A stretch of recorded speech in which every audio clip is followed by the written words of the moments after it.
And here are the headlines for tonight. TIPA keen to collaborate with Sarawak in efforts for small and medium enterprises or SMEs. Deployment of satellite technology in the region to skyrocket Sarawak's economic growth and development to new heights.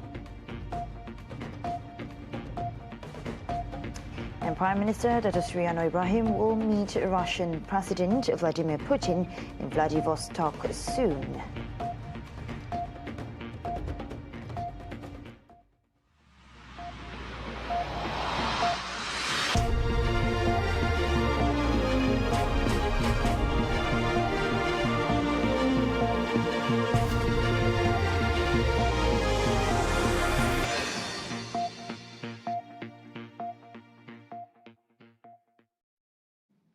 We begin with this news. Courier Technology and Information Promotion Agency, TIPA, is keen to collaborate with Sarawak to spur small and medium enterprises or SMEs in its expansion across borders. The interest was expressed during a recent visit to TIPA by Deputy Premier Dato Ahmad Awang Tengah Ali Hassan alongside his delegation in Seoul, South Korea.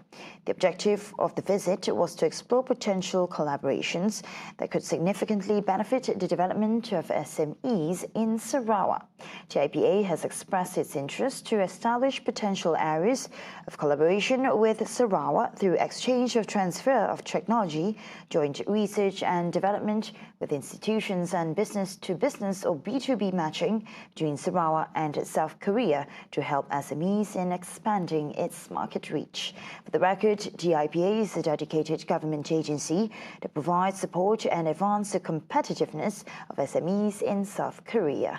Its roles are to foster innovation, provide technological assistance and enhance competitiveness of SMEs through various support programs and services for sustainable growth.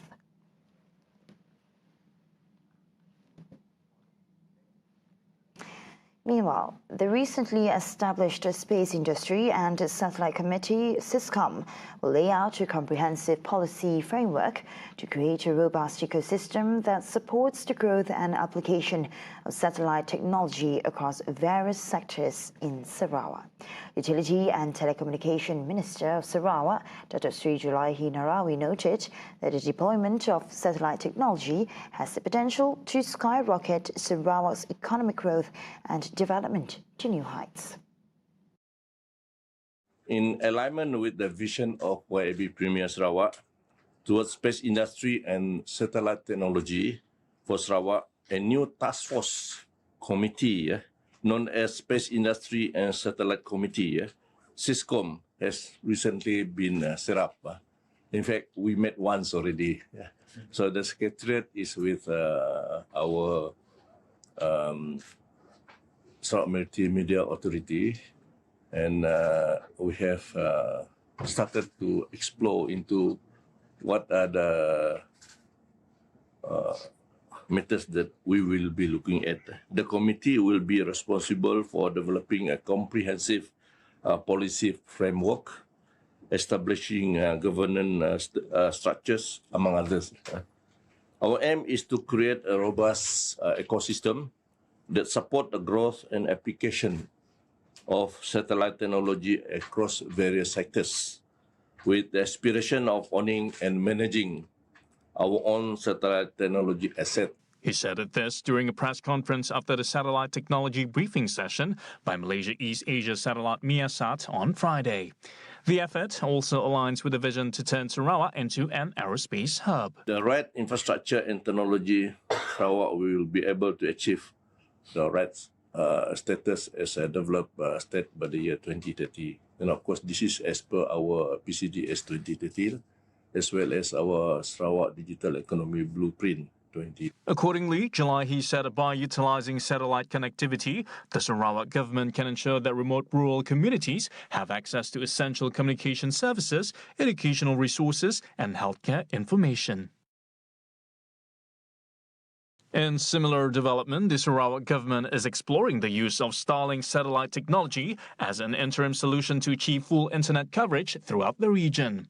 Minister of Utility and Telecommunications Sarawak Datuk Sri Julahi Narawi stated that the technology provides a quick fix solution for rural communities to access the internet. Alhamdulillah, at the moment, as I mentioned just now, we are improving day by day to get the rural areas, the inaccessible areas are connected to the rest of Sarawak. But of course, if Starlink offers a much better technology, the interim solution to get all areas in Sarawak fully connected in a short span of time, why not? We can explore into that.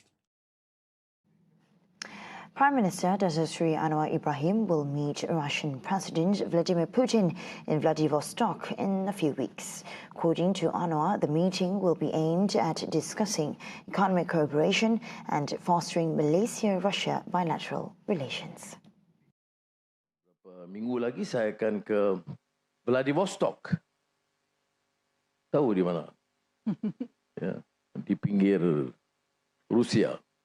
Untuk menerima undangan Presiden Putin berbincang soal kerjasama ekonomi, meletakkan kita sebagai di antara negara yang pertahankan pendirian kita yang bebas dan tidak mengambil sikap untuk bermusuh dengan sesiapa. He said this at the launch of GX Bank Digital Bank headquarters on Friday. On July 28th, Russian Foreign Ministry Sergei Lavrov paid a courtesy call on Anwar at Sri Perdana in Putrajaya and discussed Malaysia's desire to join the intergovernmental organization BRICS with Russia as BRICS chairman. Anwar and Lavrov also discussed efforts to strengthen Malaysia-Russia relations and expand cooperation in various sectors including trade and investment, security, defense, higher education, science and technology, tourism and culture. Local fashion designer Jayakumar Vanyalingam, or fondly known as JK, makes fashion inclusive by combining intricate designs of children with special needs in his designs. JK stated that efforts is not only aimed at spotlighting the talents, but also to empower the community. Dia punya strength ialah art, lukisan. So kita ambil dia punya lukisan, kita encourage dia. Contoh, kita akan bagi tahu dia, okay, boleh tak you buat something tentang bunga. So dia akan buat dalam mimpi dia atau dia punya style. Kita takkan tengok bunga, tapi dia akan tengok bunga. Macam tu. So selalunya selepas art, dia akan just jadi art saja. So sebagai fashion designer, saya ambil art dia, tukar kepada kain, fabric, and then lepas fabric saya buat baju, and then kita jual ke public. Meanwhile, the mother of Dasravin Chandrasegaran, whose son entered into collaboration with JK, said the collaboration has made his son able to mingle freely and express himself. Tapi macam kami, after Form 5, kami bawa Avin cari something that he can socialize. Sebabnya masa time sekolah memangnya kawan dekat sekolah ada. Kawan di tuition center memang ada. Tapi memang kawan yang luar daripada kawannya si ada. So I was thinking macam mohon aku hantar Avin ke uni, and it comes back to what my friends macam ya juga halfway, memang ya kami fikir-fikir apa yang boleh pula. Okey, kami mbaknya pergi lakonan. So dekat sia kami kami antarnya pergi lakon, so thatnya boleh mix around with friends, mix around with people that is not nyasi kenal. AEN Group on Friday announced the launch of AEN London Home, a mortgage solution designed to make property investments in London and Manchester more accessible for Malaysians. Its president and group CEO, Dato' Wan Razli Abdullah, said this new offering aims to open doors to exciting opportunities in one of the world's most preferred property markets. Abdullah added that this innovative solution marks a leap forward for AEN in international property financing. Key features of AEN London Home include prime locations, financing limits and flexible tenure. AEN London Home offers a selection of high-quality properties in prime residential locations in London and Manchester to Tier A Malaysian property developers. The selection includes prime residential locations ideal for personal use, vacation homes or accommodations for students studying abroad.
Welcome back.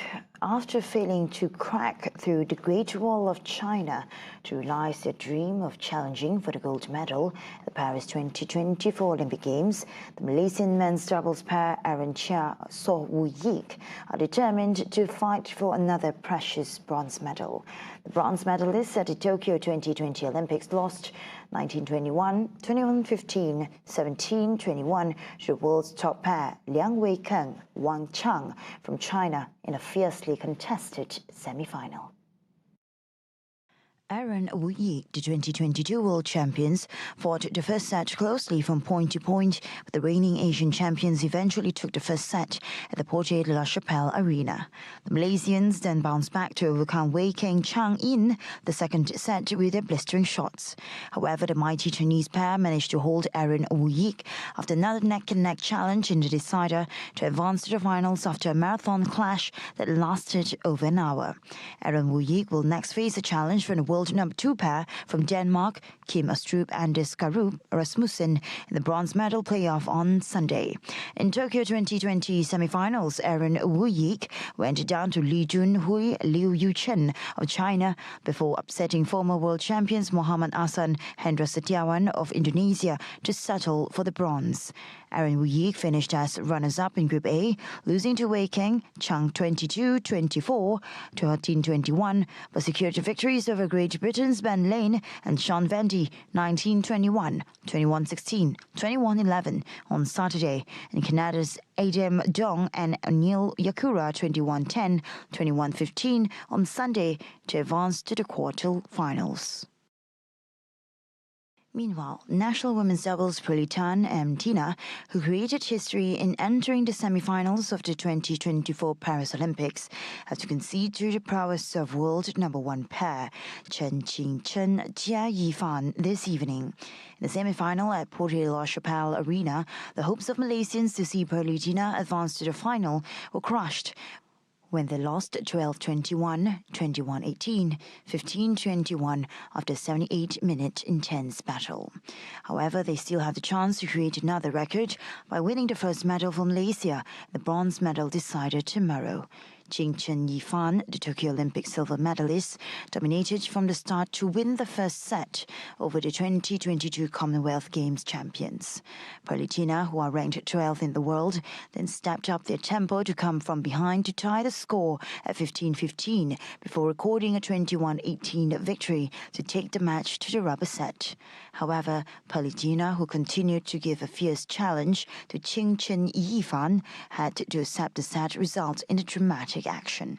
It was Politina's second loss to the Chinese pair at the Olympics this time, after losing 17-21, 20-22 in the first encounter in Group A last Saturday. Yesterday, Politina made history as the country's first women's doubles duo to qualify for the semi-finals at the Olympic stage after eliminating the last edition's bronze medalists Kim So-young, Kong Hee-young of South Korea 21-12 and 21-13. Now, despite the challenging global economic environment, Malaysia has demonstrated commendable economic resilience, achieving a gross domestic product or GDP growth of 3.6% in 2023. Additionally, Department of Statistics Malaysia (DOSM) said Malaysia's trade surpassed 2 trillion ringgit for the third consecutive year, reaching 2.64 trillion ringgit in 2023, with a trade surplus of 214.1 billion ringgit.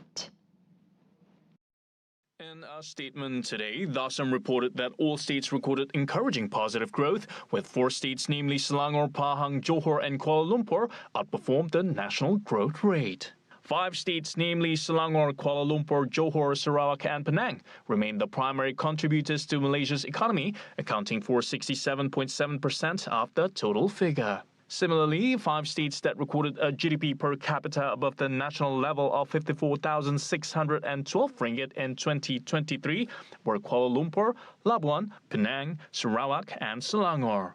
Penang remained the leading exporter, contributing 31.4%, followed by Johor, Selangor, Sarawak and Kuala Lumpur. The Sarawak state government continued to record the highest revenue in 2022, amounting to 11.9 billion ringgit, followed by the Sabah state government, the Selangor state government and the Terengganu state government. Meanwhile, the Sabah state government recorded the highest surplus of 2 billion ringgit, followed by the Sarawak state government and the Selangor state government. Malaysia is poised to achieve higher income status due to economic stability and investors' confidence in the economy. With the years to come, its stability will make it to the top economies in the ASEAN region. Now, earlier, TVS spoke with one of the nation's top economists, Shana Said, who also reaffirmed that Sarawak is coming up strongly, maintains its position as a major contributor to the nation's gross domestic product, GDP. Higher income status due to economic stability and investors' confidence in the economy. Few states would contribute significantly to the GDP growth in the next 3 to 6 years. Selangor, Sarawak, KL and Penang. Presently, Selangor contributes 25% to the overall GDP equation, which is quite noticeable. Sarawak is coming up very strongly and will be a major contributor to the GDP equation. Penang remains the manufacturing hub. Few industries that will contribute and that will bolster to the higher income status would be ICT, that is chip, oil and gas, real estate, E&E, e-commerce and logistics, and above all, technology. At July IQI, we expect Malaysia's GDP growth to meander around 4 to 5% in the next 3 to 5 years.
Welcome back to World Affairs.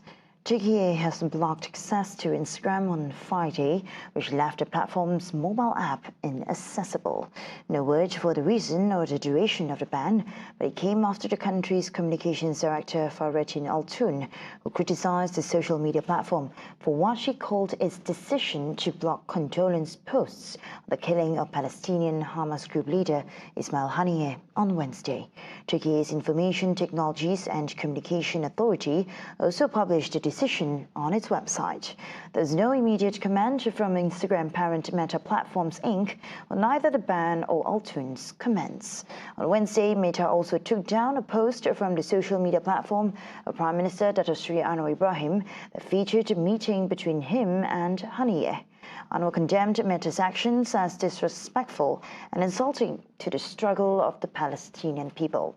Similarly, the Prime Minister's office, PMO, stated that the action displayed discrimination against the situation in Palestine and its leaders.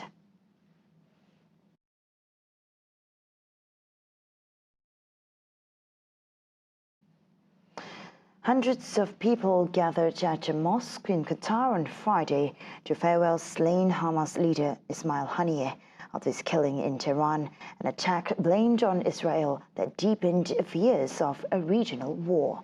Haniyeh, Hamas's political chief, played a key role in mediated talks aimed at ending nearly 10 months of war between Hamas and Israel in Gaza.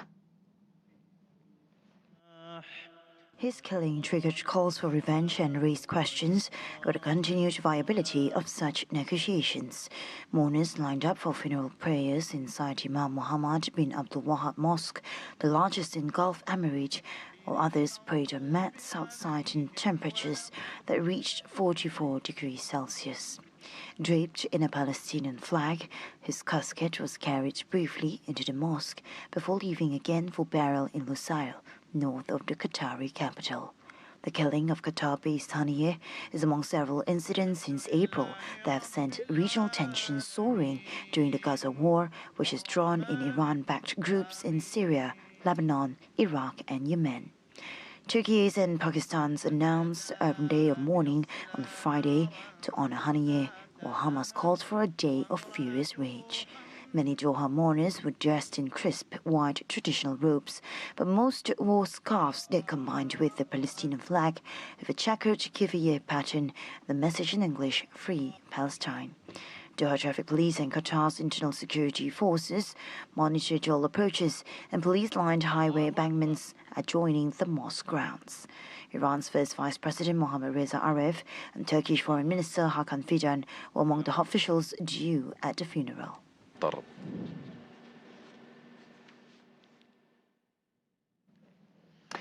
Japan sweltered through its hottest July since records began 126 years ago, as extreme heat waves fueled by climate change engulfed many parts of the globe. Temperatures in the country were 2.16 degrees Celsius higher than average, breaking last year's record of July of 1.91 degrees Celsius above average.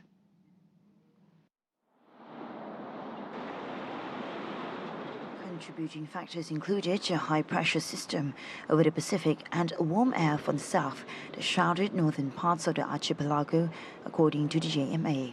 According to the Disaster Management Agency, heat stroke has killed 59 people in Japan since April. Last month, Shizuoka, west of Tokyo, became the first Japanese region to see the mercury reach 40 degrees Celsius this year, far surpassing the 35-degree threshold deemed extremely hot by authorities. Heat waves are becoming increasingly common across the globe, with the European Union's climate monitor saying in July that the Earth experienced its warmest day in recorded history.